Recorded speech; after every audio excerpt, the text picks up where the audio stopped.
Welcome to success ગુરુ ધોરણ 12 વિષય આંકડાશાસ્ત્ર. આજે આપણે જોશું સ્વાધ્યાય 1.1 નો પહેલો દાખલો. તો ચાલો શરૂ કરીએ. દાખલાની રકમ છે, એક શહેરના કારખાનામાં કામ કરતા કામદારોના જૂથની વર્ષ 2008 થી 2015 દરમિયાન દૈનિક સરેરાશ વેતન અંગેની માહિતી નીચે મુજબ છે. તે પરથી અચલ આધારની રીત, પરંપરિત આધારની રીત અને વર્ષ 2011 થી 2013ના દૈનિક સરેરાશ વેતનની સરેરાશને આધાર વર્ષના વેતન તરીકે લઈ અચલ આધારે સૂચક આંક ગણો. ટૂંકમાં આપણે 3 રીતથી સૂચક આંક ગણવાનો છે. હવે સૌથી પહેલા તો આપણે અચલ આધારે સૂચક આંક કેવી રીતે શોધવો એટલે કે એનું સૂત્ર જોઈએ. આપણે સૂચક આંકને ઇંગ્લિશમાં કહીએ છીએ આઈ. તો આઈ બરાબર P1 છેદમાં P0 આ આપણું સૂત્ર છે. શેનું સૂત્ર છે? તો અચલ આધારે સૂચકાંક શોધવાનું સૂત્ર છે. હવે તમને કદાચ થતું હશે P1 શું છે અને P0 શું છે? તો P1 છે ચાલુ વર્ષ, લખી નાખીએ P1 બરાબર ચાલુ વર્ષ, અને P0 શું છે? તો કે P0 છે આધાર વર્ષ.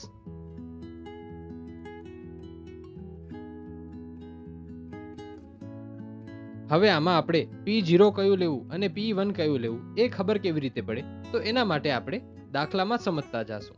હવે બીજું આપણે શું કીધું છે? પરંપરિત આધારની રીતથી. તો તેનું આપણે સૂત્ર જોઈએ. પરંપરિત આધારે સૂચક આંકનું સૂત્ર છે આઈ બરાબર ચાલુ વર્ષનું સરેરાશ દૈનિક વેતન છેદમાં અગાઉના વર્ષનું સરેરાશ દૈનિક વેતન ગુણ્યા 100. બંનેમાં ગુણ્યા 100 તો કોમન જ છે. તો હવે ચાલુ વર્ષનું સરેરાશ દૈનિક વેતન કયું અને અગાઉના વર્ષનું સરેરાશ દૈનિક વેતન કયું તે કેમ સમજવું? માની લો કે 2009 ચાલુ વર્ષ છે, તો આપણું ચાલુ વર્ષનું સરેરાશ દૈનિક વેતન કેટલું થશે? તો થશે 284. અને અગાઉના વર્ષનું સરેરાશ વેતન કેટલું થશે? અગાઉનું વર્ષ કયું આવશે? આવશે 2008. અને તો 2008 નું દૈનિક સરેરાશ વેતન કેટલું છે? 275.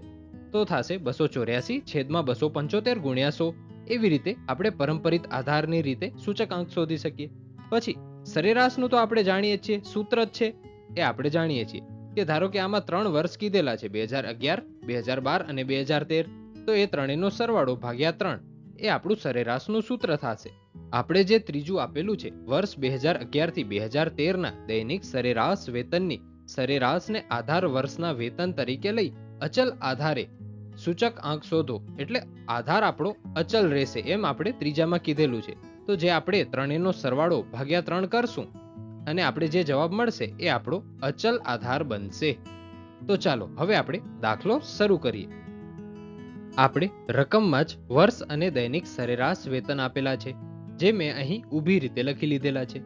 સૌથી પહેલા આપણે શોધવાનું શું કીધું છે? શોધવાનું કીધું છે અચલ આધારની રીતથી સૂચકાંક, જેમાં આપણે આધાર વર્ષ 2008 લેવાનું છે એમ કહ્યું છે. 2008 આધાર વર્ષ લેતા અચલ આધારની રીતનું સૂચકાંકનું સૂત્ર શું છે? આઈ બરાબર P1 છેદમાં P0 ગુણ્યા 100. તો P1 એટલે ચાલુ વર્ષ. જો 2008માં જોઈએ તો ચાલુ વર્ષ કયું? 2008 પોતે. અને આધાર વર્ષ આપણે 2008 કીધેલું છે, તો તે પણ આપણું 275 જ રહેશે.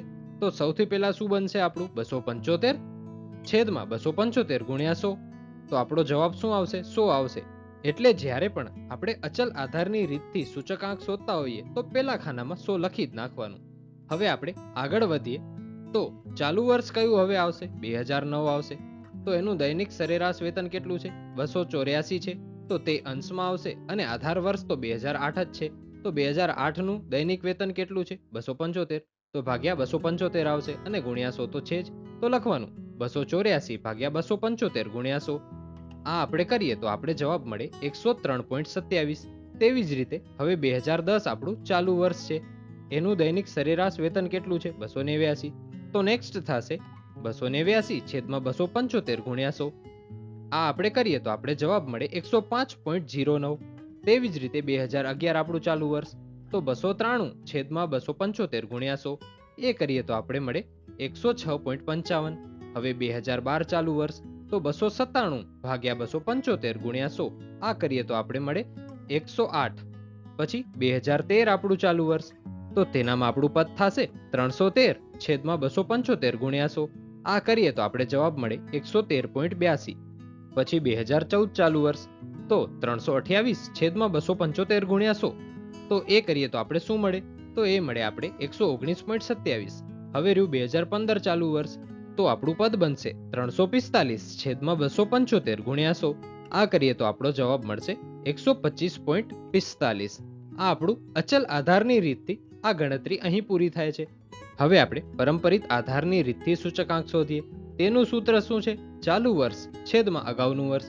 તો સૌથી પહેલા શું આવે છે? 2008 આવે છે.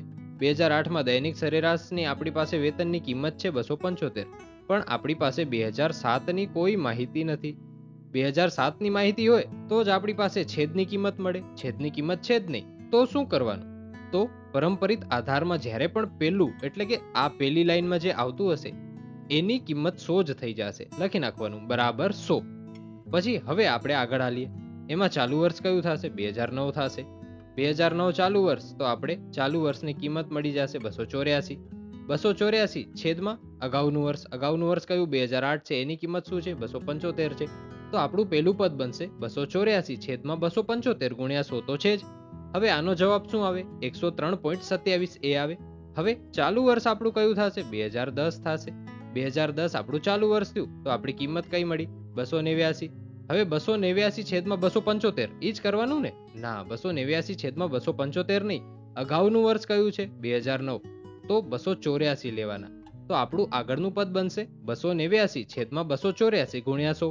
તો આપણી કિંમત મળશે 101.76.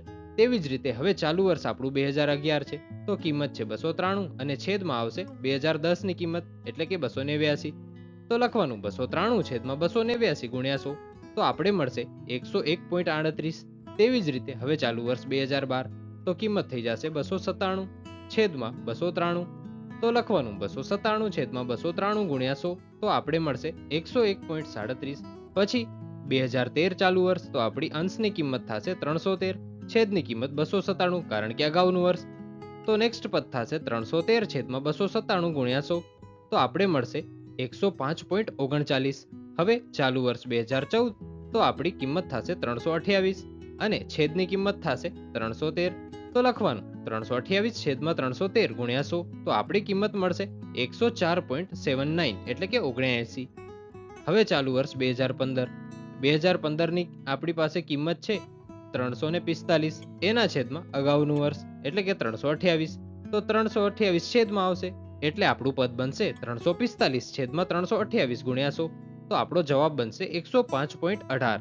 હવે રહ્યું સરેરાશ વેતન આધારે સૂચકાંક. તે આપણે શરૂ કરીએ તે પહેલા આપણે આ બધું હટાવી લઈએ.